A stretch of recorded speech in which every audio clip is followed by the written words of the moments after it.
Good morning, Morai Rabotai. Be'ez Hashem, Mincha is going to be 7:40 for the rest of this week. Please be on time. The halacha that we were discussing a few weeks ago, well, just to refresh everybody's memory, we were talking about a case where a goy bakes bread as the language of the Shulchan Aruch for himself. And he bakes it on Shabbat. Can a Jew come and purchase it on Shabbat? And Shulchan Aruch brings down two opinions. He says, Yesh matirim v'yesh osrim. There are those that permit and those that prohibit. The ones that permit sounds reasonable because the goy didn't make it for the Jew. He made it for himself. What's the reason behind those that prohibit? So he said there were two different possibilities. One is because bread, it comes from flour, and flour is muktzeh. And since the flour was there on the beginning of Shabbat is muktzeh, it doesn't lose its status of muktzeh in the middle of the Shabbat. Or perhaps a second explanation is because the goy made it for himself.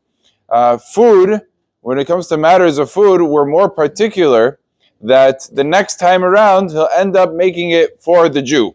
And therefore there's two positions. The Shulchan Aruch says really one should be strict. However, in cases of dahak, in cases of great need, like he has no other bread, he can go ahead and he could buy it for the Seudat Shabbat or for a Seudat Mitzvah as an example. The Shulchan Aruch is lenient. All of this is true. Biur Halacha writes an important detail. He says that when the Shulchan Aruch uses the language of le'atzmo, he purchased it he made it for himself, he baked it for himself, it doesn't mean literally.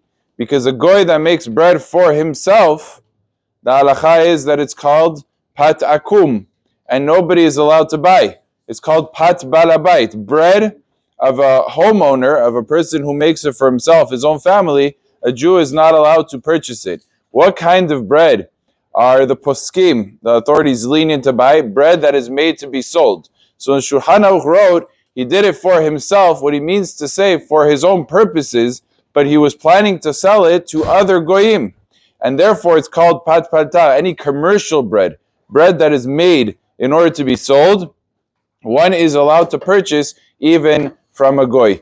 Of course, this halacha only really applies if all the ingredients are kasher.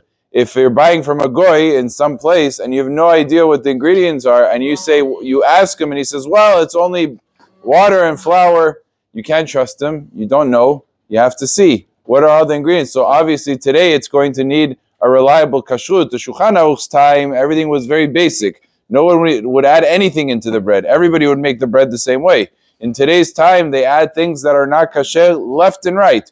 And therefore, it's a major problem. Obviously, you would not be able to buy bread from a goy if it didn't have a hechsher.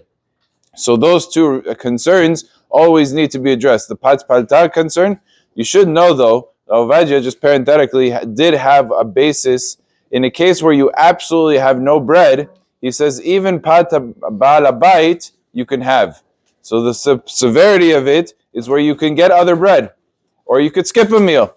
But if you have no other choice, and literally you have nothing else, and this is the only thing in town, so you could buy pat balabait, although the kashrut is still going to be a major issue, because it has to be 100% kasher, and it has to be verified by an organization, by Jews, that it is kasher. Baruch Adonai le'olam. Amen ve'amen.